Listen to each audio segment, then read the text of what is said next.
نحمدہ ونصلی علی رسولہ الکریم اما بعد۔ آدمی کو کامیاب بنانے والی صفات، آدمی مومن ہو، مسلمان ہو، متقی ہو، اللہ تبارک و تعالیٰ کی خشیت دل میں رکھتا ہو، شریعت سے محبت کرتا ہو، پیغمبر کریم صلی اللہ علیہ وسلم اور حق تعالیٰ کی بتائی ہوئی تعلیمات پر عمل پیرا ہو، اطاعت شعاری کرتا ہو، لوگوں کے ساتھ حسن سلوک کرتا ہو، احسان کا جذبہ ہو،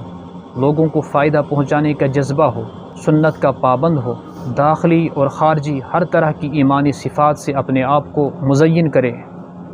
اور ان صفات سے بچنا چاہیے۔ نمبر 1، گناہ کبیرہ سے، اور اگر صغائر ہی گناہ کیوں نہ ہو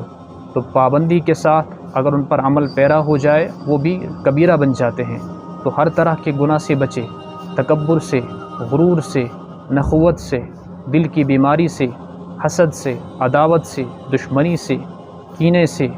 بدعات سے، خرافات سے، رسم و رواج سے، اللہ کے ولیوں کی دشمنی سے، لوگوں کے ساتھ حسد و عداوت سے بچے۔ یہ وہ صفات ہیں جو انسان کو نقصان کی طرف لے جاتی ہیں۔